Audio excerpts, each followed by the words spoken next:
"Leave him alone. He works harder than anyone in this building." The words weren't loud. They didn't need to be. Yet somehow they cut through the laughter drifting across the dining room like a crack across polished glass. For a moment, every conversation seemed to hesitate. Every fork slowed. Every smile stiffened. The Ridgewood Grand was the kind of restaurant people talked about long before they ever stepped inside. Crystal chandeliers hung from ceilings nearly 30 feet high. Soft piano music floated through the air. Floor-to-ceiling windows revealed the glowing skyline of downtown Dallas stretching for miles beneath the night sky. It was a place where business deals worth millions were discussed over steak dinners and expensive wine. A place where appearance often mattered more than character. And standing near the entrance, holding a cleaning cart beside a marble pillar, was a man most people never noticed. His name was Walter Green, 62 years old, slightly stooped shoulders, silver hair tucked beneath a maintenance cap. The kind of employee who arrived before sunrise and left long after everyone else had gone home. Walter knew every hallway in the building, every loose hinge, every light bulb that needed replacing.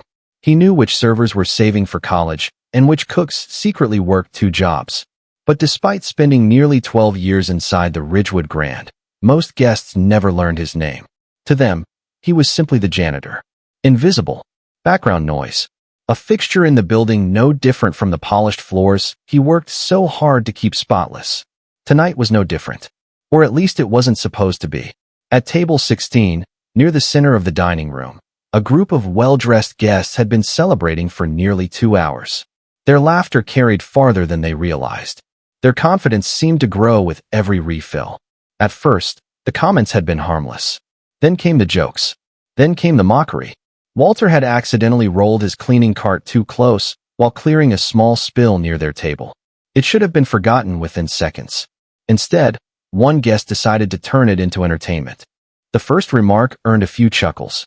The second brought louder laughter. Soon the entire table joined in. Walter lowered his eyes and continued working. He had heard things like this before, more times than he could count. Experience had taught him that arguing only made situations worse. So he stayed quiet. He always stayed quiet. Across the room, Emily Carter noticed everything. She balanced a serving tray against one hand while weaving between tables with practiced ease. At 31, Emily had mastered the art of staying composed under pressure. Long shifts, demanding customers, overdue bills, and raising an 8-year-old son alone had taught her resilience most people could never understand. She had learned to keep moving even when life felt unfair. Learned to smile when she was exhausted. Learned that dignity often meant carrying burdens nobody else could see. She was halfway toward another table when she heard the laughter. At first she ignored it. Restaurants were noisy places. But then she saw Walter. She saw his shoulders tighten. Saw the forced smile he tried to maintain.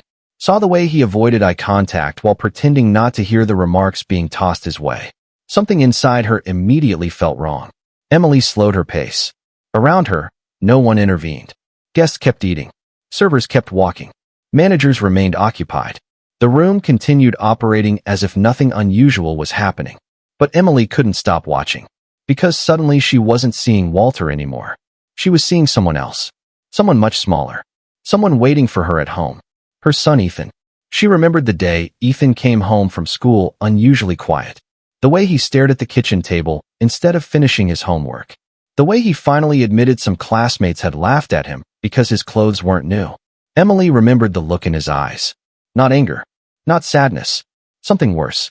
The feeling that maybe he deserved it. That memory never left her. And now, standing beneath the warm lights of the Ridgewood Grand, hearing strangers laugh while Walter silently endured their comments, she felt that same feeling all over again. The dining room remained beautiful, elegant, perfect. Yet beneath the polished surface, something ugly was unfolding in plain sight. Emily took a slow breath. Her fingers tightened around the tray. Across the room, Walter quietly reached for a cleaning cloth. One of the guests said something else. The table erupted with laughter once again. And this time, Emily stopped walking altogether. Emily Carter remained frozen for a fraction of a second, weighing the room with her eyes, measuring the tension like a seasoned observer of human behavior.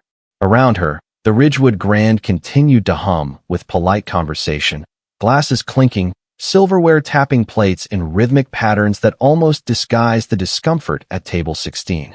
She could feel every movement of the guests, their shifting weight, the subtle exchanges of glances, the half-smiles that barely masked curiosity mixed with disdain. Emily had learned to read these small signs over the years, in classrooms, playgrounds, and late-night shifts at diners and corporate events.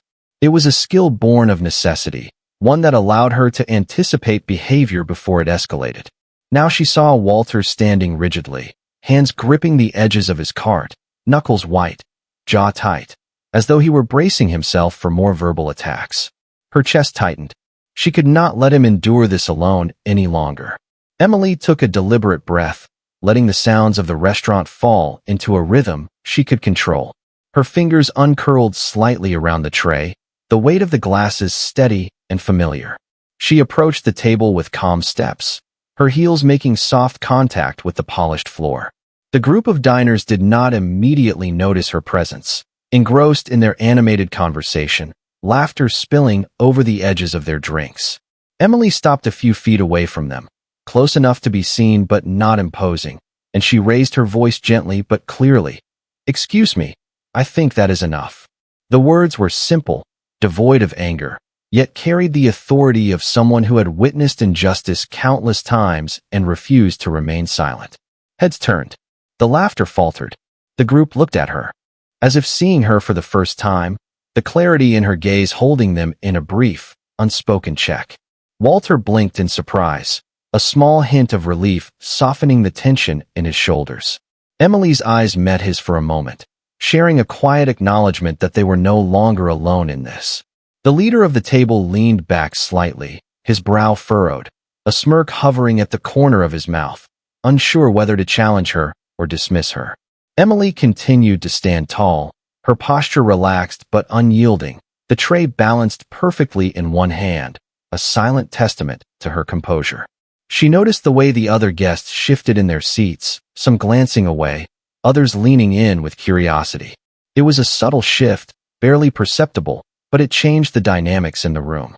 The music from the piano seemed to recede for a moment, the ambient chatter fading as attention centered on her intervention.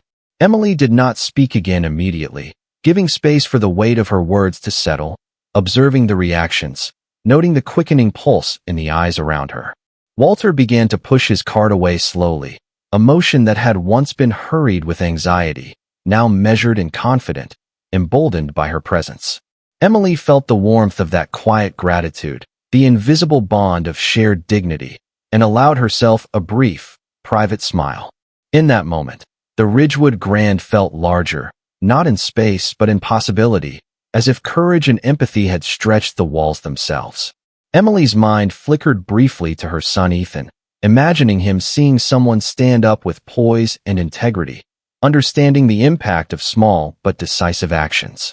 The group of diners remained uncertain, their laughter gone, replaced with a tentative respect or perhaps mild discomfort, a reminder that social power was not always absolute. Emily held her ground, silent yet commanding, embodying the principle that doing what was right did not require spectacle, only attention and resolve. Slowly, the tension in the room began to ease. Some diners returned to their conversation, albeit quieter. Some exchanged looks of acknowledgement, perhaps reconsidering their earlier behavior. Walter moved more freely now, no longer hunched, no longer shrinking from the gazes directed at him, his presence recognized and respected, at least in that small space. Emily allowed her shoulders to relax, maintaining the calm, steady demeanor that had guided her through countless challenges. Her actions had created a pause, a space in which dignity could be restored, where the quiet strength of integrity could be observed and appreciated without fanfare. The restaurant resumed its rhythm, subtly altered, infused with a sense that something important had transpired, that the ordinary had been transformed by the courage of someone who chose to act when inaction had seemed easier. Emily caught a brief reflection of herself in the polished window panes, noting the calm determination in her own eyes, a reflection of the values she carried and lived by. And through it all, she remained present, observing, patient, aware that the moments following this intervention could bring change far beyond what anyone in the room currently imagined. Emily felt the subtle shift in energy across the dining room, a tension she could almost taste on the back of her tongue. Walter moved slightly faster now, each step measured, careful, but without the stiffness he had carried moments ago. Emily allowed herself to observe quietly, noting how the guests at table 16 exchanged glances that were no longer amused, their laughter replaced by hesitant curiosity. The soft glow of the chandeliers reflected off polished silverware and the wine glasses, scattering light across white linen tablecloths in fractured patterns that danced on the walls. She could hear the faint rustle of napkins, the muted scrape of chairs against hardwood floors, the subtle sigh of relief from other staff members who had witnessed the interaction from a distance. Emily had always understood the power of presence, the unspoken language of calm authority, and she let that guide her movements as she adjusted a glass on a nearby table with deliberate care, eyes never leaving the subtle expressions around her. The piano notes that floated through the air seemed to slow, as if the music itself was, acknowledging the gravity of the moment, and even the diners at surrounding tables became aware of the quiet force that Emily carried. She remembered her son Ethan waiting for her at home, the way he looked up to her, the lessons she had always hoped he would learn about standing up for what was right, and she felt a renewed strength in her own convictions. Walter, catching her subtle nod, offered a small smile that was almost imperceptible but conveyed gratitude and a sense of shared understanding, a bond forged silently under the warm lights of the Ridgewood Grand. Across the room, Emily noticed the youngest server hesitate mid-step, watching her with wide eyes, perhaps seeing for the first time how quiet courage could create space for dignity. Emily allowed the moment to stretch, observing how authority and respect could be recalibrated not through confrontation, but through calm, measured action that made room for others to reclaim their own sense of self. The group of guests at table 16 began speaking in softer tones, their gestures more contained, their expressions less mocking, a subtle acknowledgement that the balance of the room had shifted. Emily's mind raced briefly through the myriad of small ways this moment might ripple outward, affecting Walter, the guests, the other staff, and perhaps even the city beyond these walls in ways no one could immediately see. She adjusted the tray in her hand, keeping her posture steady, sensing that the subtle victories often went unnoticed by the untrained eye, yet carried immense weight in the lives of those who experienced them. The soft click of her shoes on the floor echoed like a metronome, marking a rhythm that balanced authority with empathy, strength with patience. Every detail of the room, the gleaming glass, the polished tables, the warm light, and the quiet hum of conversation, seemed to align with the calm assertion she had brought into the space. Walter now moved past the table with ease, no longer shrinking from the eyes of the diners, his presence affirmed, recognized in a way that had been denied him for years. Emily followed just behind, maintaining a subtle proximity that allowed for silent reassurance, an unspoken acknowledgement that they were no longer alone. The restaurant had resumed its melody, yet something had undeniably shifted, a current of possibility running through the air, invisible but palpable. Emily felt the familiar weight of responsibility, tempered with the satisfaction of having created a moment where integrity and compassion reshaped the dynamic between those who wielded social power and those who were too often overlooked. She paused for a heartbeat to let the scene settle, observing how a single intervention could quietly redefine interactions, restoring balance, dignity, and a measure of respect that had seemed long absent. And in that reflection, Emily found a deep, quiet affirmation of purpose, the kind that resonated far beyond the Ridgewood Grand, into lives seen and unseen, touching the subtle architecture of courage that would guide her through every moment yet to come. Emily sensed the subtle shift in the atmosphere as the remaining guests at table 16 adjusted in their seats, their laughter no longer carrying the same sharpness, their smiles more measured, almost hesitant. She allowed her eyes to scan the room quietly, noting the small but meaningful changes. A server paused mid-step to glance at her with a hint of admiration. A guest at the far end of the dining room straightened in their chair, seemingly considering the weight of their own behavior. The Ridgewood Grand, with its polished marble floors reflecting the golden light of the chandeliers above, seemed to pulse gently with a renewed rhythm, one that carried the echoes of Emily's calm authority across the space. Walter continued to move with newfound ease, his cart gliding silently, no longer burdened by the tension that had weighed him down moments earlier. Emily followed closely, her steps measured and composed, each motion intentional, her presence a quiet affirmation of solidarity. She noticed the way the light played across the polished surfaces, the reflections of faces, hands, and glasses creating a delicate tapestry of shapes that emphasized the interconnectedness of the room. For a moment, Emily allowed herself to consider the countless times she had watched injustices unfold silently, the moments where her own interventions had seemed inconsequential. Yet now, seeing the subtle but undeniable effect her action had on Walter and the room, she understood the profound power of standing firm with quiet dignity. Across the room, a group of diners who had initially laughed began speaking in softer tones, their words filtered through a sense of hesitation and awareness. Emily observed this change with a steady gaze, appreciating the ripple effect of compassion and courage in a world often dominated by appearances and status. The piano continued its gentle melody, but Emily perceived a nuanced shift in its cadence, a softer, more contemplative tone that seemed to underscore the significance of what had occurred. She thought of her son Ethan, imagining him observing a lesson in integrity unfolding before him, a live demonstration of how standing up for others could create meaningful change without raising one's voice or demanding attention. The room, once dominated by a subtle tension, now seemed to breathe more freely, each guest negotiating their own discomfort and awareness, recalibrating their assumptions about power, respect, and human decency. Emily adjusted the tray in her hands, a simple act that reinforced her steadiness, the glassware balanced flawlessly, reflecting the warm glow of the room in delicate highlights. Walter passed by her side, nodding slightly, a silent expression of gratitude that spoke volumes without a single word. Emily maintained her composure, aware that the smallest gestures often carried the deepest messages, that the act of witnessing and supporting could alter perceptions in ways that were invisible yet transformative.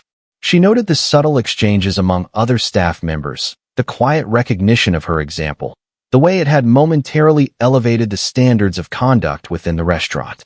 The guests, sensing the shift in dynamics, began to interact differently, their laughter replaced with measured conversation, their gestures softened, their glances less dismissive. Emily felt a warmth in her chest, a quiet satisfaction rooted not in recognition but in the knowledge that she had intervened with integrity, allowing dignity to flourish where it had been threatened. The Ridgewood Grand, with all its elegance, charm, and meticulously curated ambience, had become a stage for an unspoken lesson in courage, respect, and empathy. Emily remained attentive, her senses absorbing the details, the texture of the night, the movements of those around her, and the intangible shift that had occurred. The room resumed its rhythm, subtly altered, as if acknowledging the invisible mark left by her presence. Walter continued his work with renewed confidence, his movements fluid, each step affirming the change that had been set into motion.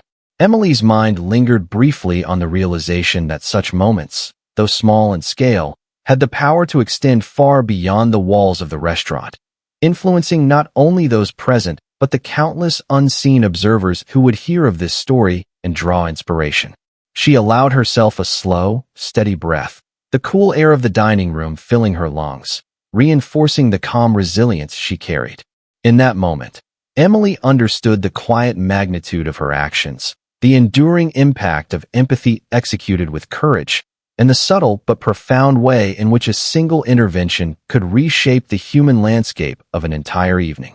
The evening seemed ready to settle back into normalcy, but life rarely changes direction with noise. More often, it changes with a quiet detail that almost everyone misses. Emily was carrying a tray of sparkling water toward a private dining section when she noticed something unusual.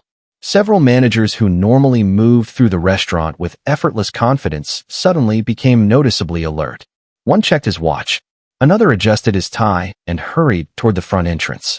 A third quietly spoke into an earpiece before disappearing through a set of double doors near the lobby. The shift was subtle, but Emily had worked enough hospitality jobs to recognize it immediately. Someone important was arriving. Very important. Around the dining room, servers straightened their uniforms. Hosts exchanged nervous glances. Even guests seemed to notice the slight change in atmosphere. The Ridgewood Grand had welcomed celebrities, professional athletes, and corporate executives before, but tonight felt different. Emily set down a glass and glanced toward Walter. He was replacing a decorative floor mat near the entrance corridor, focused entirely on his work. As usual, he paid little attention to the status games unfolding around him. He simply wanted the restaurant to look its best. The irony was impossible to miss. The man who had spent years making the building shine remained invisible to most of the people enjoying it. Moments later, the front doors opened. Cool night air drifted briefly into the lobby. Conversations softened. Heads turned. A tall man in a navy suit stepped inside, accompanied by only one assistant. There were no cameras. No security team making a spectacle. No dramatic entrance.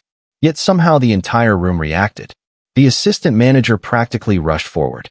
Several executives dining near the bar immediately stood. Emily noticed something she had never seen before. The general manager himself emerged from his office. For nearly 6 years, she had rarely seen him leave that office during dinner service. Yet tonight he walked directly to the entrance with a smile that seemed unusually genuine. The man who had entered returned the greeting politely, but without fanfare. He appeared calm, observant. His eyes moved slowly across the room, taking in every detail. Then something unexpected happened. Instead of heading toward the private dining suite prepared for him, he stopped. His attention settled on Walter. For a moment, nobody seemed to understand why. Walter certainly did not. He looked up briefly before returning to his work. The suited man smiled. A real smile. Not the kind used for photographs or business meetings. The kind reserved for people who matter. He changed direction immediately and walked straight toward the janitor. Emily felt her heartbeat quicken. Nearby guests began watching openly.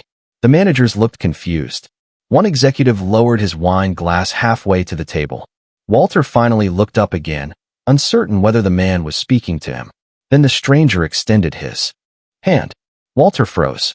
Complete surprise crossed his face. The room seemed to hold its breath.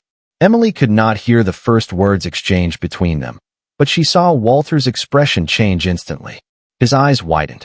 His shoulders straightened. For the first time all evening, he looked genuinely stunned. The suited man placed a hand gently on Walter's shoulder and said something that caused the older janitor to laugh softly. Several employees exchanged bewildered looks. Nobody appeared to understand what they were witnessing. Emily certainly did not. Yet one thing became clear immediately. This was not a routine greeting. This was not an owner acknowledging an employee in passing. There was history here. Respect. Familiarity. Something deeper than anyone in the restaurant had realized. Around the dining room, whispers began spreading from table to table. The same guests who had ignored Walter for years were suddenly paying attention. The same people who had viewed him as background scenery were now watching him become the center of the room. And standing several feet away, Emily sensed that the night was about to reveal a truth capable of changing everything. For several long seconds, nobody moved. The sight unfolding near the entrance seemed to suspend the entire restaurant between curiosity and disbelief. Walter Green stood facing the distinguished visitor with an expression Emily had never seen before. It was not confusion anymore. It was recognition. Deep, genuine recognition. The suited man continued smiling warmly, as if greeting an old friend rather than an employee. Around them, managers shifted uneasily. They were accustomed to understanding every hierarchy inside the Ridgewood Grand. Tonight, that certainty was slipping away. Emily stepped slightly closer, careful not to intrude, while carrying an empty tray back toward the service station. The closer she moved, the more fragments of conversation reached her ears. "You still get here before everyone else?" the visitor asked. Walter laughed softly. "Some habits are hard to break." The man nodded. "And some people are impossible to replace." The words seemed simple, yet they carried unusual weight. Walter lowered his eyes modestly. The visitor turned toward the gathering managers. "Do you realize how many times this man saved this property during its first years?" Blank expressions answered him. Several managers exchanged uncertain glances. Most had only worked there a few years. They knew Walter as the janitor. Nothing more. The visitor smiled gently. That does not surprise me. Then he looked back at Walter. You never liked talking about yourself. Emily felt a growing sense of anticipation ripple through the room. Guests were openly listening now. Conversations had completely stopped at several nearby tables. Even the piano player appeared distracted. The visitor slowly removed his jacket and handed it to his assistant before continuing. 12 years ago, when this building was struggling, when investors were pulling out and contractors were quitting, there was one person who refused to leave. Walter immediately shook his head as if trying to stop the story before it started. The visitor only smiled wider. You worked through weekends. You stayed during holidays. You solved problems nobody else wanted to touch. Emily noticed something remarkable. Walter seemed embarrassed by the praise. Not proud. Not eager for attention. Embarrassed. As though recognition itself felt uncomfortable. The visitor continued. When everyone else saw a maintenance worker, I saw the person holding this place together. A quiet murmur spread across the dining room. One of the guests from table 16 slowly sat back in his chair. The confidence that had fueled his earlier remarks seemed completely gone. Emily noticed it immediately. Others noticed too. Suddenly Walter was no longer invisible. Suddenly people wanted to know who he really was. The visitor finally turned toward the crowd. Most of you do not know me, and that is perfectly fine. He paused. My name is Robert Hastings. Several gasps followed instantly. Emily felt her eyes widen. She recognized the name immediately. Robert Hastings was not simply an investor. He was the founder of Hastings Hospitality Group, the company that owned the Ridgewood Grand and more than 40 luxury properties across the country. The owner himself had walked through the front doors. Yet what stunned everyone even more was where his attention remained focused. Not on executives. Not on wealthy guests. On Walter. Robert smiled. I came tonight because I heard someone I deeply respect was considering retirement. Walter sighed and rubbed the back of his neck. A few guests laughed softly. Robert continued. I hoped I could convince him to stay a little longer. The entire room erupted into surprised laughter. Emily could hardly believe what she was hearing. The owner of a multi-million-dollar hospitality company had personally arrived to speak with the janitor. Not because of a problem. Not because of a ceremony. Because of respect. Because of gratitude. Because he valued a man everyone else had overlooked. Emily felt something powerful settle over the room. It was not embarrassment. It was perspective. The kind that forces people to reconsider everything they thought they understood about status and importance. Walter stood quietly beneath the chandelier light while the attention of the entire restaurant focused on him. And for the first time that evening, nobody saw a janitor. They saw a man whose character had quietly earned the admiration of the most powerful person in the building.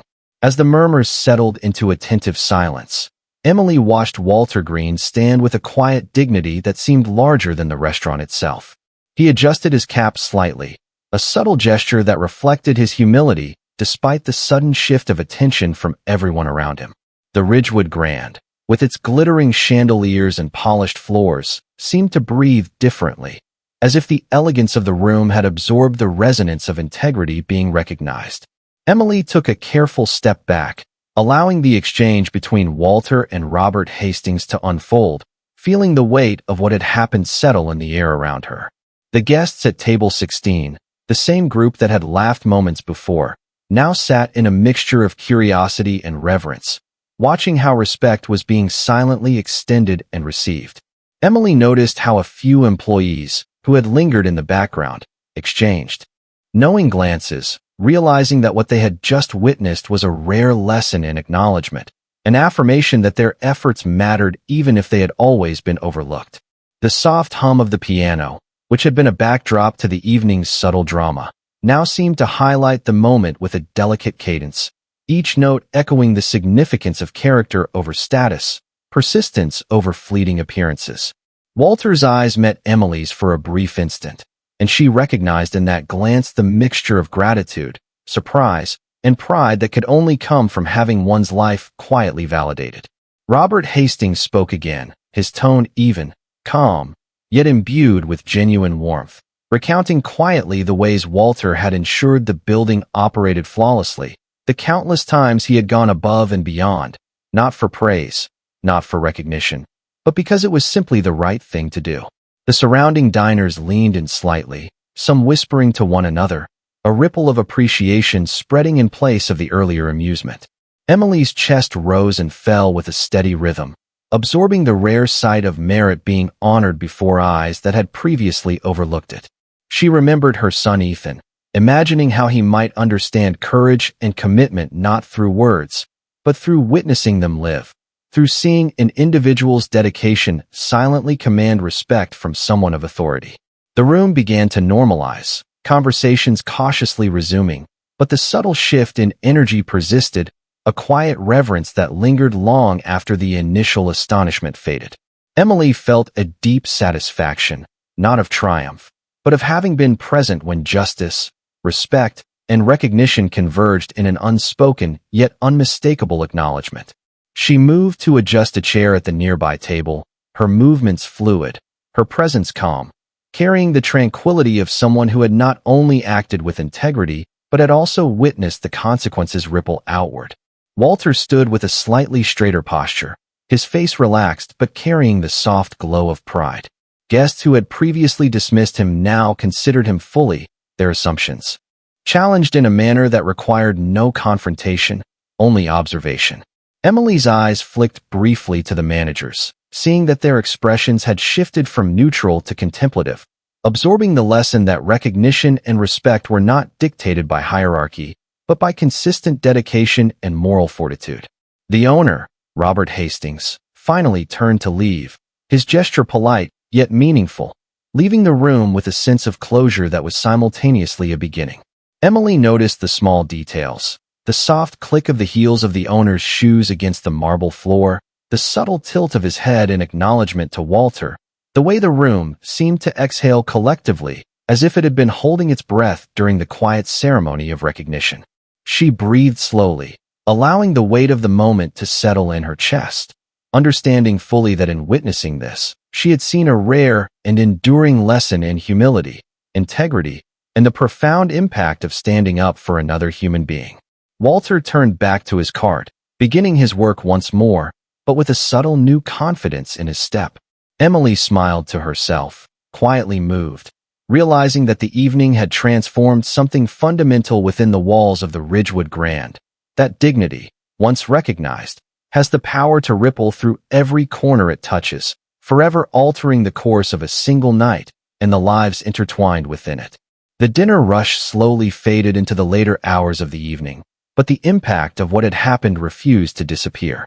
Long after Robert Hastings had left the Ridgewood Grand, conversations continued in hushed tones across the dining room. Guests who had arrived expecting an ordinary night now found themselves reflecting on something far more meaningful. Emily moved between tables with her usual professionalism, yet she could feel the difference in the atmosphere. People seemed more attentive, more thoughtful. Even the staff carried themselves differently. It was as if the entire building had been reminded of a truth that had quietly existed all along. Walter Green mattered. Not because the owner had said so, because he always had. The recognition had simply allowed everyone else to finally see it. Near the end of her shift, Emily stopped briefly beside the service station to organize receipts and silverware. As she worked, she noticed two younger employees speaking with Walter near the lobby. One was a new server who had only joined the restaurant 3 weeks earlier. The other was a busser barely out of high school.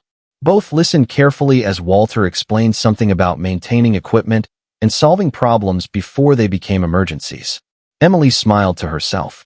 Earlier that same evening, many people had barely acknowledged his existence.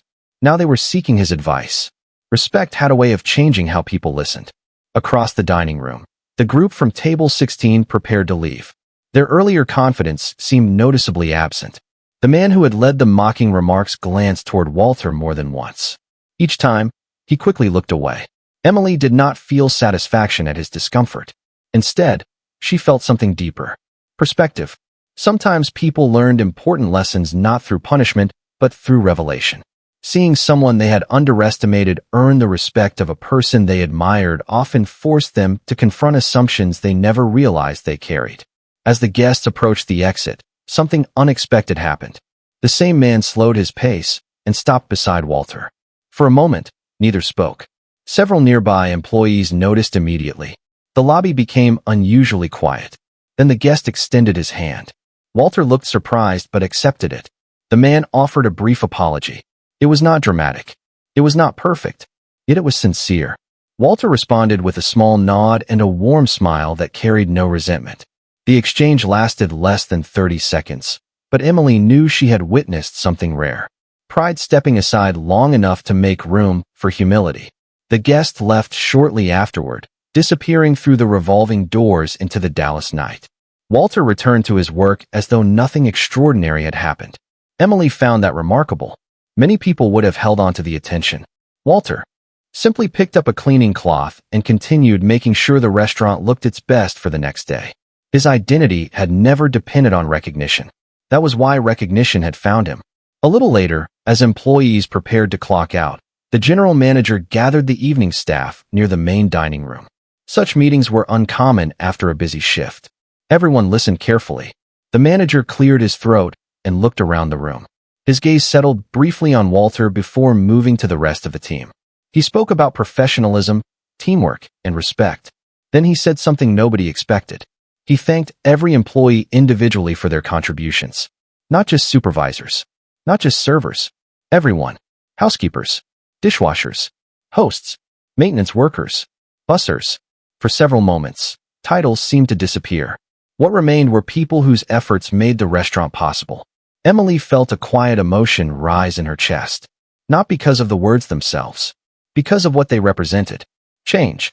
Real change rarely arrived through grand speeches. More often it arrived through small shifts in awareness that slowly transformed how people treated one another. As midnight approached, Emily gathered her belongings and prepared to head home. Through the front windows, the city lights shimmered against the Texas skyline. Somewhere across town, Ethan was sleeping peacefully, unaware that his mother had spent the evening standing up for someone who needed support. Emily smiled softly as she stepped toward the exit. She could not know it yet, but the story of this night was only beginning to spread beyond the walls of the Ridgewood Grand. The next morning began like any other. Sunlight spilled across the streets of downtown Dallas, painting the glass towers in shades of gold and silver. Commuters filled sidewalks. Traffic rolled steadily through intersections. Yet inside the Ridgewood Grand, something had changed. Employees who normally hurried past one another paused to exchange greetings. Managers spent more time listening. Small acts of appreciation appeared where routine indifference had once existed. It was not dramatic. It was not announced, but it was real. Emily Carter noticed it immediately when she arrived for her shift. The hostess at the front desk greeted Walter Green by name. A young server held a door open for a dishwasher carrying supplies. Even the general manager seemed different, offering genuine thanks instead of rushed instructions. The events of the previous evening had become the topic of conversation throughout the building. Yet the story did not remain inside the restaurant for long. By midday, several guests who had witnessed the interaction between Robert Hastings and Walter had shared their experience online. No videos had gone viral. No sensational headlines appeared. Instead, people shared something rarer. They shared a story about respect. A story about character. A story about a janitor whose value had finally been recognized by those around him. Emily learned this during her lunch break when a coworker showed her a social media post that had already gathered thousands of reactions. The comments were filled with people sharing similar experiences. Teachers who felt invisible. Custodians who worked before dawn. Maintenance workers who quietly solved problems nobody noticed. Parents working multiple jobs to support their families. The responses carried a common theme. Everyone wanted to be seen. Everyone wanted to know their effort mattered. Emily stared at the screen for a moment before smiling softly. She understood exactly why the story resonated. It was never really about a restaurant. It was about human dignity. Later that afternoon, Walter arrived carrying the same worn lunch bag he had used for years. Nothing about him seemed different. He still greeted everyone with the same gentle smile. Still checked equipment. Still made sure every corner of the building remained spotless. Yet the people around him had changed. Employees stopped to ask questions. Guests greeted him warmly. People who had never noticed him before now recognized his presence. Walter accepted the attention graciously, but he never sought it. That was what made it so powerful. His character had remained constant whether anyone was watching or not. Near the end of the shift, Emily found herself standing beside Walter near the service hallway. For a few seconds, neither spoke. Then Walter smiled. "Thank you." Emily looked surprised. "For what?" Walter chuckled softly. "For seeing me before everyone else did." The words stayed with her. They were simple, honest, unforgettable. Emily felt emotion rise quietly in her chest. Not because she believed she had done something extraordinary, but because she realized how often people moved through life unseen. How many opportunities existed each day to offer kindness, respect, and support. Walter nodded toward the dining room. "Funny thing is, I never needed recognition." He glanced around the bustling restaurant. "But it sure is nice knowing people remember we are all human." Emily smiled. There it was. The lesson hidden beneath everything that had happened. Not wealth. Not status. Not authority. Humanity. As evening settled once more over Dallas, the Ridgewood Grand glowed beneath the city lights. Guests arrived. Conversations filled the air. The piano played softly in the background. Life continued. Yet something remained different within those walls. A single act of courage had interrupted cruelty. A single moment of respect had exposed hidden worth. A single janitor had reminded an entire room that value is not determined by titles, salaries, or appearances. And a single mother had chosen not to stay silent when silence would have been easier. Sometimes the most powerful people are not the ones who own the building. Sometimes they are the ones who quietly protect the dignity of others. And on that unforgettable night, long before anyone else realized it, Emily Carter had already understood what truly mattered.